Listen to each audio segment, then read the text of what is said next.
Ernie and calling me, and because it's like a conspiracy. All right, it's 5:30. I'm going to bring the Rules Committee meeting to order. One thing on the agenda tonight is just the amended grass ordinance. I'm going to have Randy come up, give you the short overview. Be quick. A lot of this was just getting this updated to kind of match what goes on in other cities. It was expanding it from the 7 days to 10 days. So when we tag it, they get 10 days, and then we'll go mow it. And also removing all the notices that we do. So each year it was like we're giving some of these properties 2, 3, 4 notices. So if we go in and we mow it once, you don't get another notice for the year. We keep it on a rotation, we check it, when it's time to mow, we just send it to get mowed. If the city has to mow it first time, that's it. We don't give a second, third, and fourth notice. So instead of being 15, 20, 30 days before we can get these properties mowed, we should be able to get them done in at least 10 to 12 days. From when we put the notice, we can have it down to the street department within the next day to get it done. So that was the biggest change on there, and just the habitual offenders that we have. So the ones that we've mowed probably 2, 3 times last year, as soon as we mow them once this year, they're on the list, and that's where they stay. So it kind of eliminates us keep having to go back and recheck and resend stuff and mail letters out and recheck it again. You get one shot. If we have to mow it, you're done for the year. We'll put you on the list, and we'll keep watching it. If we have to mow it again, it just goes straight to get mowed. That's pretty much what it is. It's to simplify the process and to get it sped up a little bit. But if I mow my grass after you mow it, then you're not gonna mow my grass again? No, we're not. So what it is, we'll send the first notice. If you don't mow within the 10 days and the city has to mow it, you'll be put on the list to watch. So when we go to that property and we pull it up on our tablets, say it's in 3 weeks and it's tall again, we're gonna say, okay, send it straight over. We're not gonna send you another letter. We're not gonna give you another 10 days to take care of it. We're gonna put it straight over to get it done.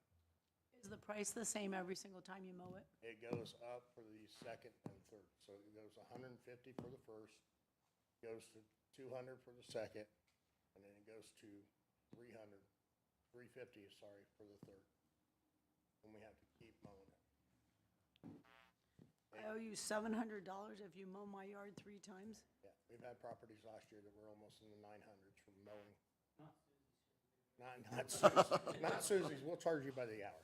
So, but we've had properties where we have to continuously take care of it.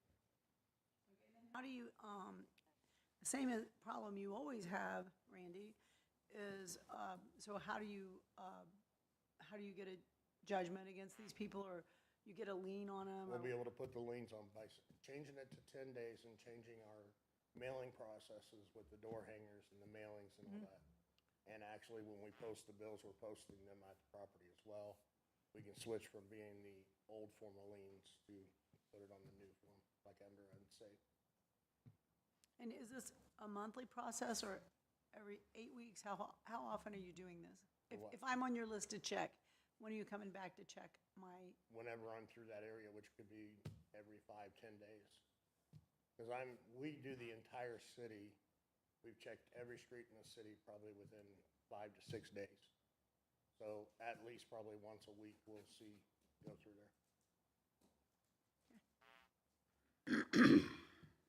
Additional questions? So who actually, does the street department mow them? That's, right now, yeah, the street department does well. So what does the street department get in return for mowing? They basically get it all except for the administrative fee of $50. I think is how it's supposed to be. At least that's the way it was on the old. I don't know if that changed, but I can look at it. Well, this says, unless I'm mistaken, it says this money collected under this article shall be deposited in the unsafe building fund. Yeah. And then it says 5% goes to the clerk's office for administrative cost. We can switch that to the MVH, so that way it's done. I didn't realize that was on there. Sorry.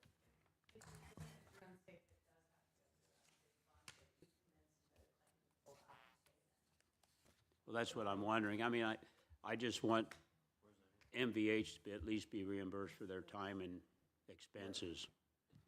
So however we need to make that right, you know, I'm okay with you guys keeping, you're doing some of the work, they're doing some of the work, but, So then do you need to do a bill to get your money out of that fund? I think that, so you need to do like get on an invoice idea so that you can, I think under the old ordinance, everything went to general. yeah, I think, I knew we were gonna Yes, change. I think everything had went to the general fund, and that's why we were trying to get that changed. To Right. make sure that they were, I think we had talked about that, where they would actually give us the billing for what was done, and then we would get it out of there to pay 'em. I think is how we kind So of they'd have to turn an invoice into, basically get it to Sandy and then us, and we would get it to the clerk's office to make sure it was done. okay, and there's, okay. On what gets mowed and what doesn't. It's gonna be a process getting these people to actually pay.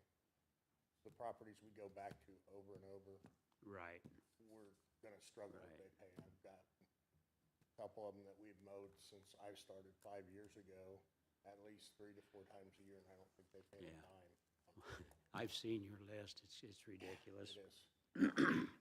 Okay, So when they don't pay, does that go on like their property taxes Yeah, or? it'll be put Okay. onto a lien onto the taxes. Okay, But before, they were all put on mechanical liens, so we wouldn't get anything unless the property changes hands. Or this, we can directly onto the property taxes. So the way we're doing it now, we can get it put onto the property taxes, so we can get a percentage, at least, of something out of it. Yeah, okay. Pay the property taxes, you don't get the whole amount? We'll get, I think we talked about it's a percentage is what we get when they pay. Depends if they pay the full. Right, Right, Because some people don't pay the full property tax, so you'll get a percentage of it. But if they paid their whole bill, then you'll get your percentage, your whole thing out. yeah. You mean like spring and fall payments, if they make 2 payments per year?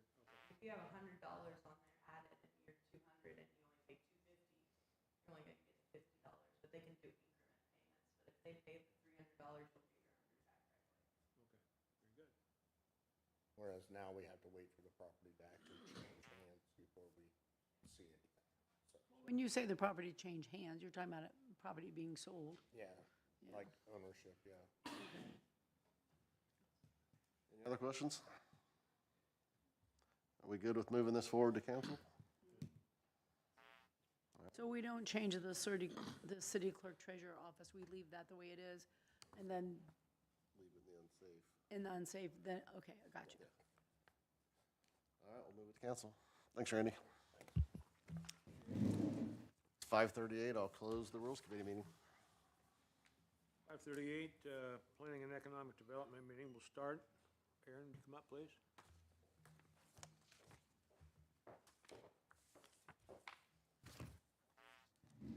Two different items. The first one I'll go through is the floodplain. This is FEMA and DNR basically provide us a mock template of their ordinance that we have to keep updated with their regulations to get disaster relief funds and floodplain insurance. There's just all of the different things. I can go through it if you want, but they basically added some definitions. They added lakes, so how you regulate for floodplain on those. And then they did repetitive losses have to go through a certain process, just like other ones that are in the floodplain, if they've had 2 losses in 10 years. So that's the general stuff that's been changed. If you guys want me to go line by line, I can. But like I said, it's DNR and FEMA is the one that provides us with what needs changed. basically say you need to amend yours to Yeah. add these things. Well, it There's not seemed much like a to say lot, on our end. yeah, it seemed like a lot of it probably really doesn't even pertain to us, Right, but, it's mostly lake, but they make us adopt the standard ordinance, so. I don't have any questions. I think there's another section that talks about subdivisions and making sure that if they're in a floodway, you keep it as park or open space or something like that. Don't split it up to have a bunch of homes in it. That was the main thing in there. Any questions for Aaron, council? The other item was regarding unsafe, since we did the changes in our ordinance, the unsafe ordinance to allow for the zoning department, planning department to bring forward unsafe properties or buildings to the Board of Works. We wanted to state that our zoning ordinance, in general terms, is if you're not meeting those standards, you would be considered a public nuisance, thus being able to go through unsafe property violation process. So similar than what Randy was talking about, we have the opportunity to go this route instead of just ticketing. We currently can't even put a mechanical lien on the property. We just ticket them and then they don't pay their ticket and then we can take them to court. So in this process, we would be able to do similar process with grass if someone's not meeting the zoning ordinance, or as having, running a business that they shouldn't be, and we do a fine or something like that, we would be able to put it on that property tax if they do not pay it. Any other questions from the council? Thank you, Aaron, appreciate it. Thank you. Thanks, Aaron. Thank you, Aaron.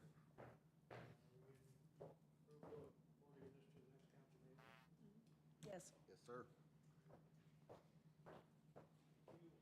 At 5:41, the Planning and Economic Development meeting is over.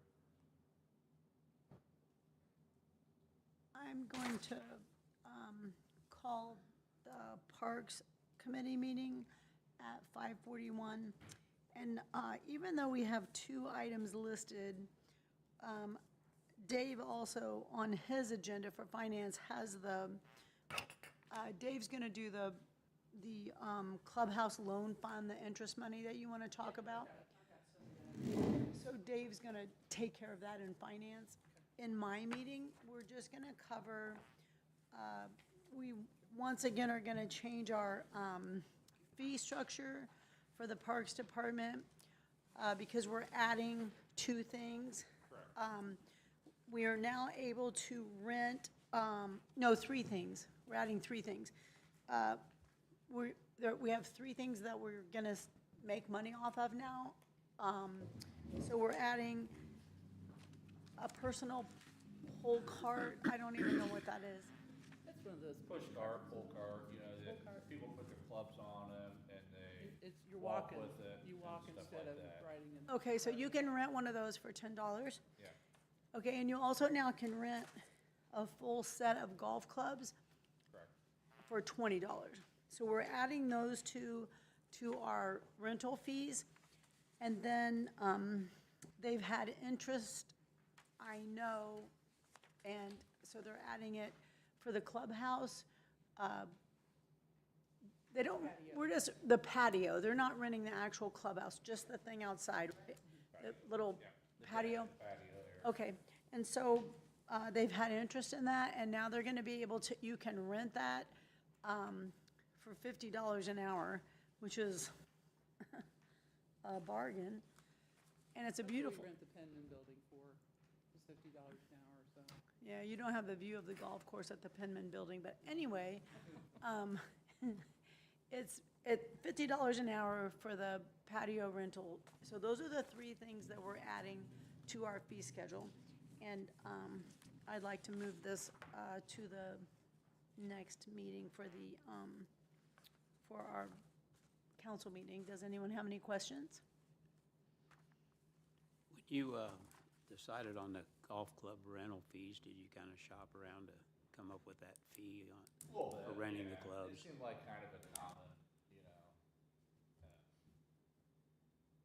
it depends on what clubs, we could have like some places fix rent really expensive clubs and they are, Titleist and they're $50.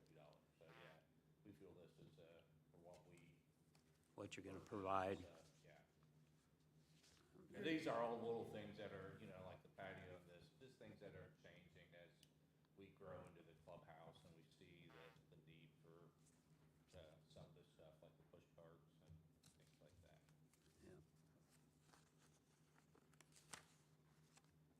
Are there any other questions? Is everybody? do you have? Well, we haven't got them yet, so we just got a couple carts now. First, like my cart, Kyle's cart, that we use, just older ones that we don't use. But there are some that, as time goes on, we see how well this will do, we will be purchasing in the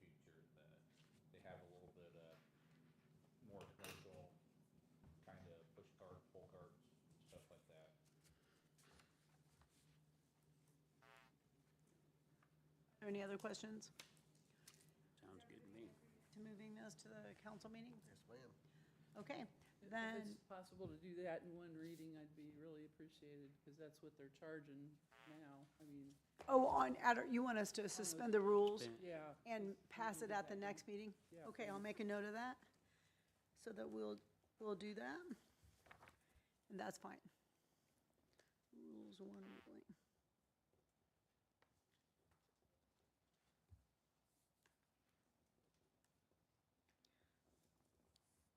Okay, so at 5:45, I'm closing the Parks Committee meeting.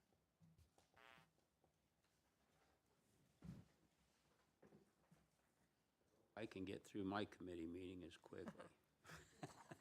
So do we. Gosh. Okay, well, Jan, since you're sitting right there, we'll do the clubhouse loan fund. I stopped and talked with Jan a little bit today, and you can see she's provided you with some additional information there. Basically, what we need to do, and we have several of these to do, where there was no money actually budgeted to be spent out of this, so we have to create a budget line item for the clerk's office. And that's, when you look at the total on the clubhouse fund there that she provided, the $777,248, what that is their expected expenditures for the year. They've already made their grant loan payment. They're projected to make their next payment in July, and Jan feels like they have enough funds available to make an additional payment this year. She currently has, that's what the yellow short Yeah. sheet is, the very bottom figure is how much we have currently in the, that. The foundation. 622.90. This is what the foundation's collected, right, Okay. so far, so we felt like we could use that two payments here in Yeah. July, so. and like I said, the $247,000 has already been paid, so she's only gonna be paying out an additional, what is it, $530,000 out of that 622 yet this year, and she's still got some other revenue to come in, is that? So with that, part of the question was, they're spending the interest, but as you can see by paying ahead on the last page there, you'll see the interest that would be saved by paying a payment ahead. It should cut off probably that amount, if not more, plus they've already accumulated some interest In the foundation. in the foundation money. So that was the only concern that we had, and with the numbers that she's put together, I don't see any reason to object to any of this request. So I think they can easily attain this and stay on track for their payments in the future, and actually they'll be ahead, so. You'll also see, I put in, this was the scenarios that Baker Tilly put together Yeah. for us. Yeah, that's what Yeah, and that figure at the very end was how much more we would have available were we to get this paid off a year early. And that's our plan, is to get this paid off a year early. I think everybody will have made completed their pledges by that time, and there's no reason not to get it paid off right away. Year to date, there's only one person that's behind, and it's for just $1,000. Yeah, So everyone's been very punctual so far. most important ones are. Yeah, Sure.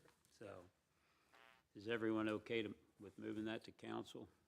Right. All right, and while you're still sitting there, Jan, we'll skip to, what did I do with the paper you just gave me? On the, she had some paving estimates. They had, Did you want to come up? they had a couple estimates here. They had one for, you can see out at the, to redo Eberts Road the way they wanted to do it. You see down there at the bottom, they got a quote from Central Paving. We had budgeted $150,000 for Eberts Road, but they've decided to redesign how that road goes back and whatnot. So the cost went over the $150,000 amount. $274,662. So what Jan has asked to do is, instead of, since there's not enough money to do Eberts Road the way they want to do it this year, to do some paving at Fairview Park. And she's going to get an additional bid, but the bid she has so far is for $141,625. And you want to just kind of summarize what they're going to pave over there, Yeah, Jan? they're gonna do all of Sam Taco Lane, and, the road that leads over to, you can see it, there's a picture there of it, of what it is they're gonna do. They're also gonna do the parking, the handicap access parking to the playground, and then, they're gonna redo that basketball court as well. And, all three of those things are in our master plan, and in our CIP.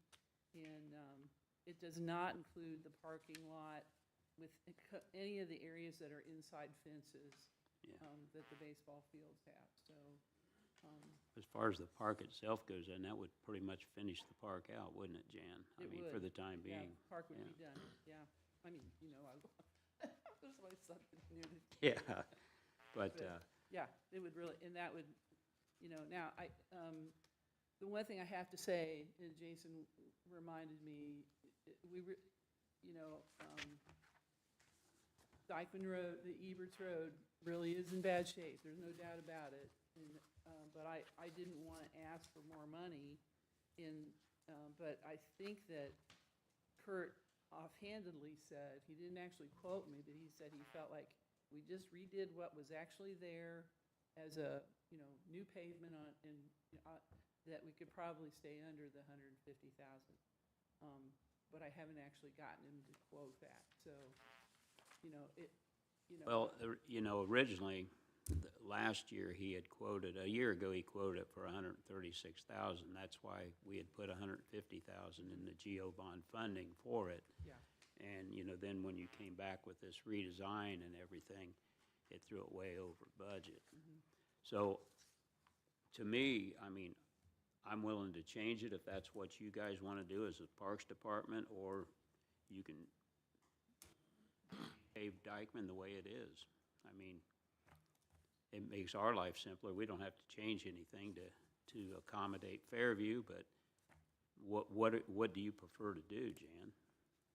Well, we differ, Yeah, I think it's something that the Parks Board should probably discuss, because there's advantages to both. I mean, there's a lot of traffic at Fairview, especially in the summer.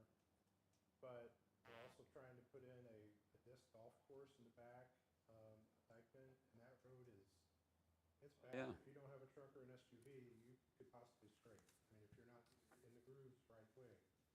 So I personally want to see what a quote would look like to just repave what's there without relocating the road, because that's obviously that costs a lot. Well, Jason, I would just recommend to you what I talked with Jan about a week or so ago.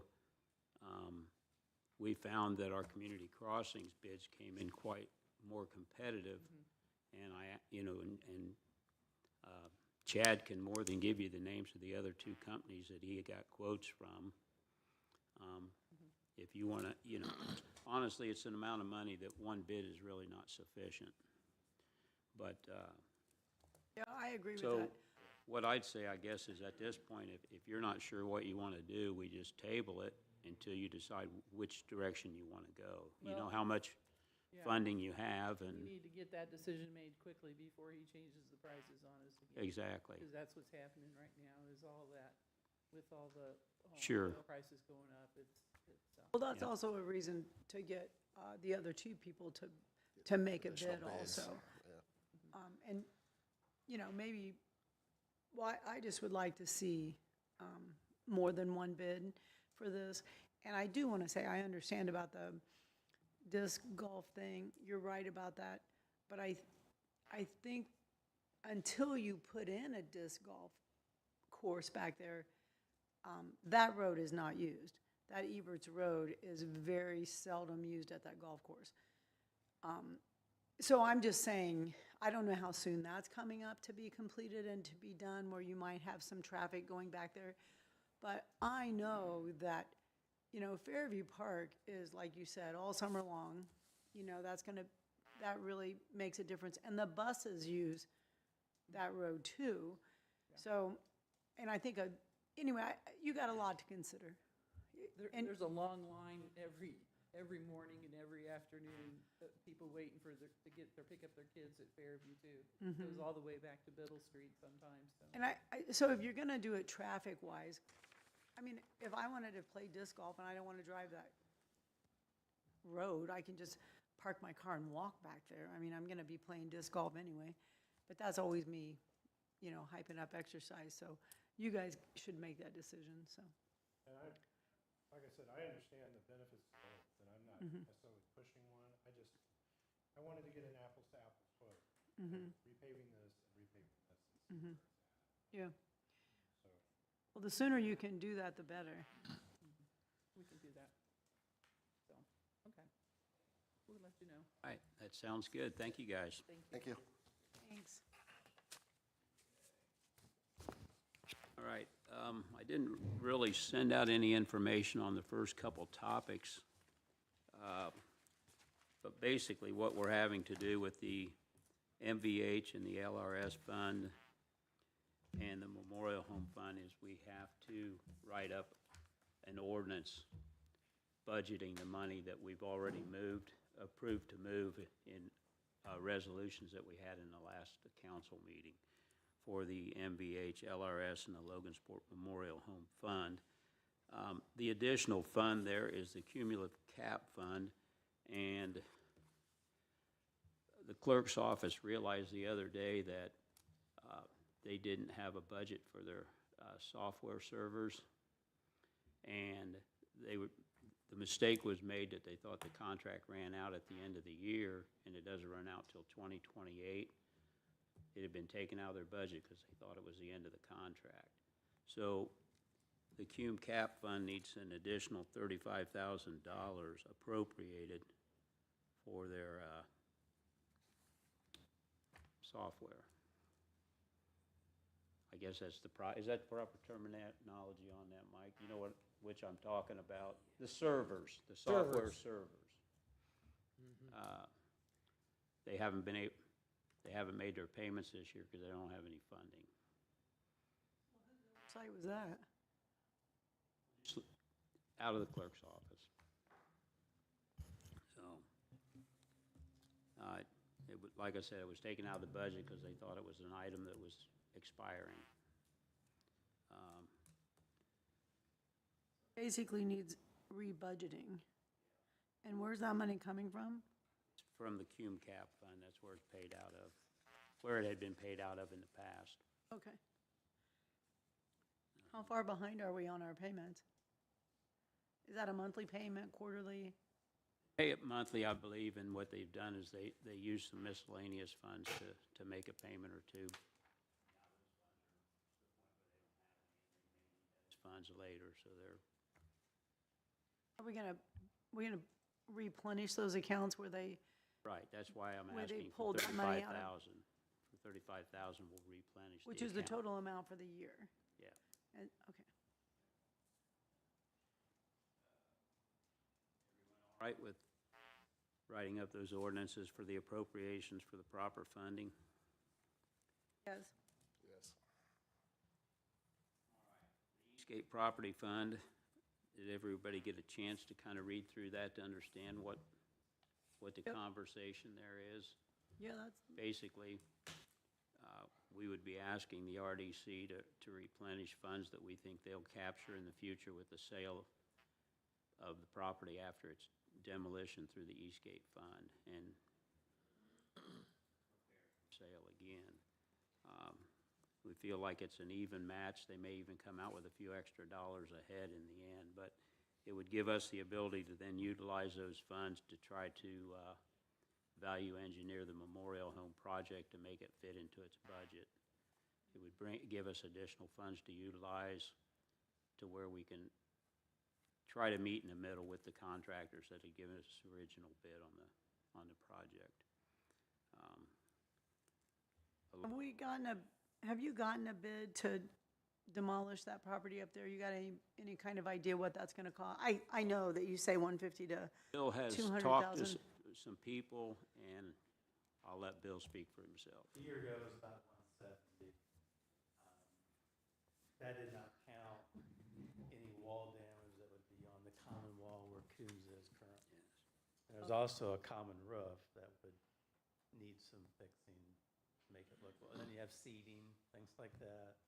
We don't want to make it look terrible there. So I think the 170 number might come down, but until you rip that thing off and see what the wall looks like, I don't know what it's going to look like. McCord's not too worried about it. He's the first guy I went to. He thinks it'll be a roof issue that needs to be capped at the end, but he's not real concerned about the wall, as long as we paint it or something. Yeah. So I would imagine, I'm not sure what number Dave's thinking, but Well, what we have. 200 will these- cover everything. Yeah. Well, the Eastgate Fund basically has about $400,000 in it. So if Bill thinks 200,000 is the number we're shooting for, you know, my thinking would be to shoot a little high. That way we don't have to come back and say, well, it cost $225 to fix it after it was torn off. Because there's a common wall there, and when they take that down, they have to make sure everything's sealed up like he was saying. Essentially, your fund was established for the reason of that building. Yeah. And with that gone, and actually your East Road, your Roselawn Road's getting paved today, that's by McCord's up top. Yeah. So really, that little pocket area is what you have left Yeah. for that maintenance fund. And you'd still be left with 150-ish thousand, even if you spent two. Right, and we should have, I think the typical maintenance on that's only like $4,000 or $5,000 a year for, I think Denny's is the one that's had the contract the last few years. Aaron bids them out every year. Well, so I guess I'm thinking, we're gonna tear this building down, and then you're gonna plant grass there? I mean, there's codes locally that we can't just leave it looking terrible. Well, no, I wouldn't leave it looking terrible, but why wouldn't you just make it so that you would have if I want to come there and start a business, I got a good foundation to start my business on. That's what I'm thinking. If we're doing this for a commercial purpose, I don't think putting grass there is a commercial purpose. When Hamstra demolished what used to be the Rural King, you know, a lot of that concrete gets damaged, and theirs was kind of half and half and some crumbling, whatever. So I guess we'll see what it looks like. I'm just thinking we'll need something to dress it up temporarily. Yeah, I agree with you, but I also think that if you're gonna sell it as a commercial, you know, if our endeavor is to make it be resellable as a Right. commercial property, I mean, I wouldn't be putting a park in there.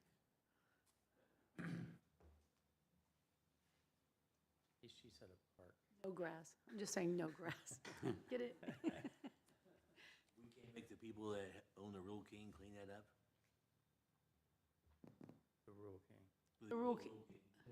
Oh, the old Hamstra? Yeah, I don't think it looks bad now. First couple of years it looked bad, but it doesn't look, I don't think it looks awful now. Yeah, you can make it, you can make them clean it up if you feel it's a problem. It'd be more through Randy and the city. So what kind of a number do we want to settle on here, Bill? What do you, I mean, what's your best? Obviously, we're not gonna do that. 250, I think, hopefully. Okay. That's what I'm thinking. I'm thinking 250 is really middle of the road and it doesn't break the bank. Yeah.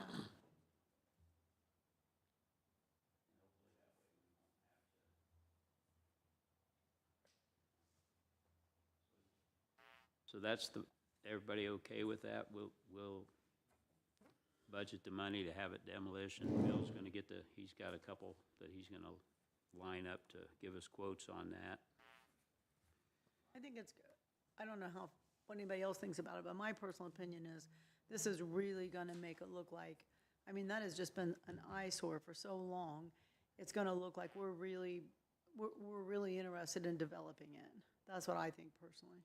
I think this is a way to benefit two projects at one time, you know, I is the agree. way I look at it. And the 250 includes buttoning up Coons's roof and wall? Everybody's good with moving that forward, and, okay. Yes.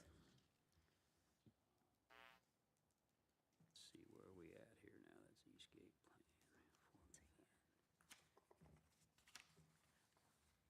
Now, along with the anticipation that the RDC would approve to move $300,000 to the grant fund that we've created for the Memorial Center, I wanted to request that the council, we have another $250,000 in the Memorial Home Fund. I'd like to move an additional $200,000 of that into the grant fund also, so that the total amount that we'd be moving over would be $460,000. And that would leave us more than enough money to maintain the mowing and pay the electric bills and whatnot.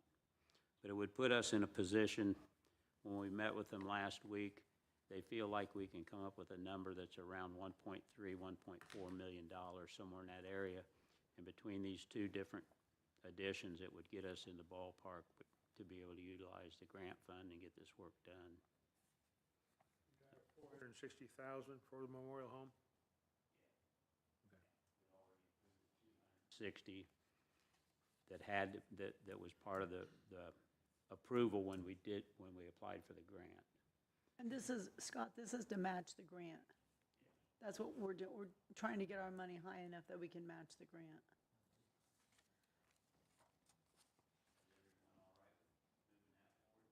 Yes. Okay. On that subject too, I got a question for Bill Cuppy. With all of this stuff going into the memorial home, do you think it would be time now to start searching for an occupant? Or have you been? Or you want to wait till we're all the way Dave's done? process through the grant project, they have that pretty much filled, correct? They had to submit what their use was, and that is, Dave knows better than Well, basically, we've been coordinating with the Parks Department, where the Parks Department would utilize this for winter activities for young kids. The basic use would be for the Parks Department. They were looking at, Jan's looking at activities for seniors with the senior center gone downtown now. And there's other options, but those are the main options at this point. Of course, the presence of the veterans and keeping it a memorial. So. Pardon? Veterans events going on there also? In being active in the Memorial Center. Where would ownership go? Would the city be hanging on to that? The city would retain the ownership of it. All right, what do we got? Okay, I sent you some information from Chuck Liddell. Mike's got it there. Can you pull it? Did I send you the picture also, Mike? Yeah, you want the map up now, Dave? This is the Yeah, there's the contract for it. I think I emailed you guys the contract as well as the picture from Chuck. Basically, his request was, he's gotten a quote from Shepler Construction. They want to put in a handicapped sidewalk from the Indiana Health Clinic to the Health Department. I guess Chuck Area 5 is the owner of the building Indiana Health Center's in. So he's requesting funding. He sent the letter also to the county. They have not approved it officially, but I've had a couple of them say they didn't have any problem with paying half of this if we paid half. I just think, I've actually seen people down there trying to walk from one building to the other, and they've got to go down to Smith Street, walk around, and then, and Cass Transit actually has a stop there now. So they'll drop people off that need to go to both of those buildings, and then they've got to make their way around and then get picked back up. I think it's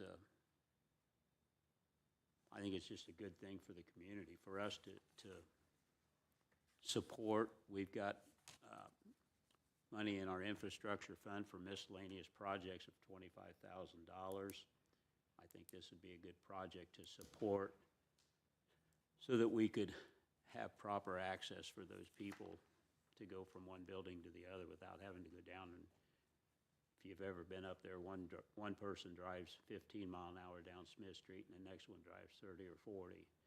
So it's a varied, even though it's a 20 mile an hour zone, it varies, and it's just not safe. You've got a few that use their scooters. Much rather see them go across the sidewalk than down to the street and around. And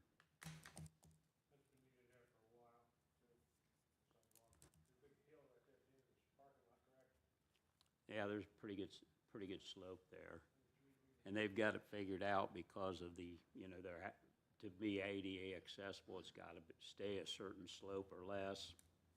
They've got it figured out through the drawing that they can get it done there. So we would just be, are we approving the 12,670, or are we No, we're approving? gonna approve, I told them we were gonna pay half, and, Chuck's willing to take the chance on the county to get the other half. I've sent the information to Dave Redwick, and I know Mike Dietrich and Ruth have both gotten it, but they haven't made a decision at this point. Okay, but my question would be, does it slow it down? Does it slow the project down? Susie, I don't know. Does he have to get like a second bid for like Loudlands to do it or someone else? Or just, This is low enough, I don't think there's a need for another, if we're paying $6,000, I don't think there's a need for a second bid. I could suggest he give Louthan a call and see if he could give him a different quote on that, but. Yeah, but Loudon already said in the bid for your sidewalk across the street that he's a couple months out for your sidewalk over there. So I mean, for $6,000, I don't think we need to get another bid, but I don't want us to do this and then it be held up for 6 months because we didn't just approve $12,000. I don't like it when we say yes to something and then it takes months for it to happen. Welcome to city government. Well, if you'd like, and I don't have an issue with this. If you like, we can appropriate the whole amount and just ask the county to reimburse us for half and see what happens. Let's see what they have to say. Are they gonna be coming up with an answer to your question here shortly? Well, I don't know when their next meeting is to bring it up, Scott, quite honestly. Council just had a meeting last Friday. I think they meet every couple weeks. they had a commissioners meeting today. I briefly discussed it with Mike Dietrich, and he said he didn't have any problem with it, but, he prefaced it with, I'm one of 3 people. So, Whatever you want to do, but I'd like to see this be done before August. How about that?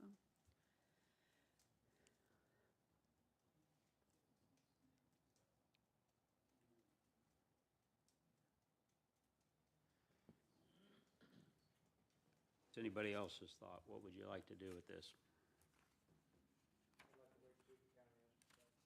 Pardon? I'd like to wait and see what the county has to say. I'd like a decision from them before we move on. next commissioners meeting is May 4th, I guess, and the council meeting, I believe, would be May 15th.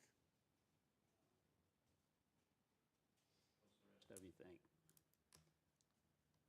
I'm just looking at that picture. They couldn't do a straight shot right across there from the top of that parking lot? Or is it? I think it's because of the slope, BJ. Okay.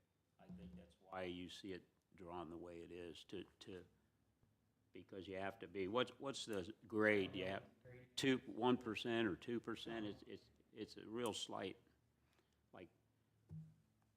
so I'm assuming that's why it's drawn the way it is, to make it work with the ADA accessibility.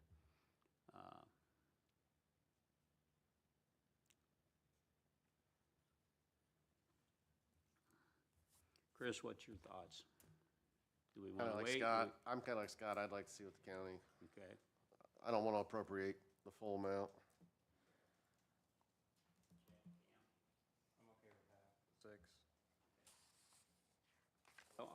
we'll just go with appropriating half of it, and then if there's an issue, we can revisit it.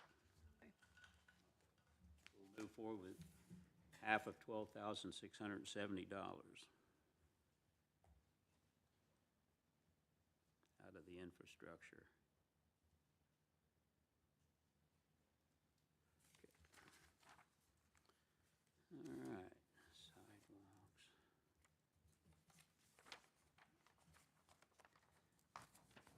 Okay, wheel tax. I sent you guys some communication I had with Andy Mauser about the wheel tax. As we all know, it's a necessary thing for the city to create a wheel tax in order to get the new grant funding that's going to be available through, what do they call that, the central line? You know what the fancy name they have for that is, Chad? Yeah, but basically. Lane mile direct There you go. distribution. There it is, lane mile. Direct distribution. If we don't have our own city wheel tax, we aren't eligible for any of those funds starting next year. With the wheel tax, we have to have it passed by September of this year in order for it to be in effect for 2027. And basically, most people in the city of Logansport would be paying the same amount on their registration as they pay now. The misnomer is, I read some public information where they were saying now you'll be paid twice.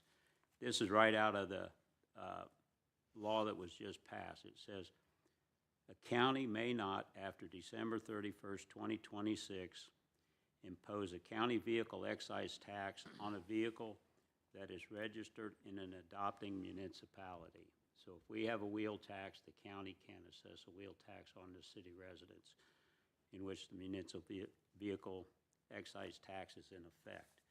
So if we pass ours, by law, the county will no longer get any money for residents of the city when they register their vehicles. It will all go to the city. It will increase our funding from about $200,000 a year to about $440,000 a year. So just. But it also makes us eligible for funding. The residents won't see a difference in what they are paying on the registration, just where the Right. money goes is going to a different spot. Exactly. Right? Yep. So I wanted to hopefully get this moved forward. What I would like to do is work on putting the ordinance together and maybe have Andy Mauser come back and answer any additional questions people may have on it. But I think it's pretty straightforward, to be honest with you. Like Haley said, if you were paying county taxes living in the city on your registrations, it'll now be a city tax with no county tax. And the same amount for basically all your vehicles. Some of the larger vehicles, Andy said he wasn't able to determine exactly what the charges were. So. Is Baker Tilly going to draft that ordinance for you? I'm sure that they've. I'll got see a- if they have like a I'm sure they template have for a it. template for that. Yeah. Yeah. Questions or concerns about moving the wheel tax forward? Okay.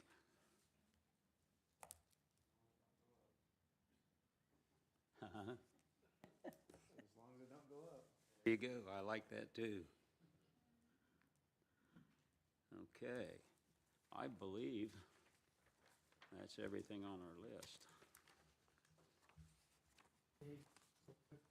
Yeah, We have a group that's put together that does a lot of work in Logansport, and we produce these annual reports. They've been out for a while, but I thought I'd bring you a hard copy.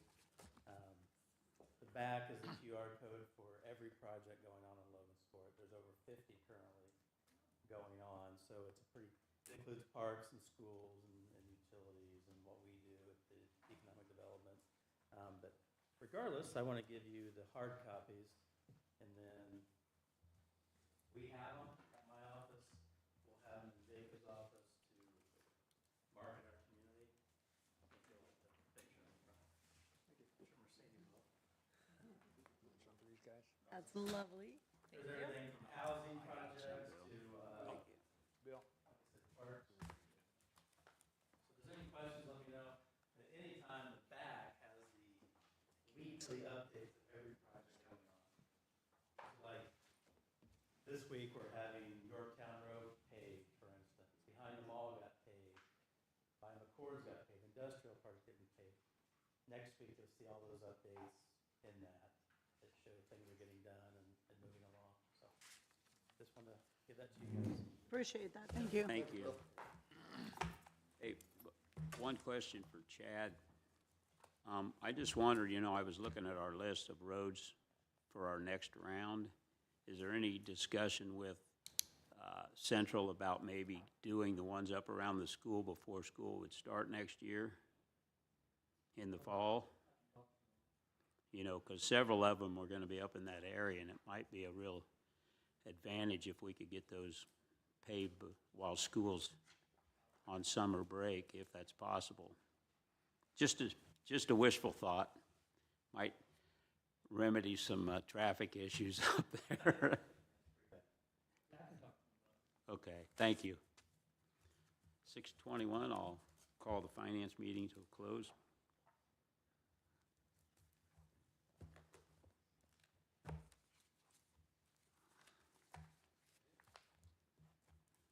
Jacob, I wanted to take a minute and tell you welcome, and we appreciate your effort. Congratulations.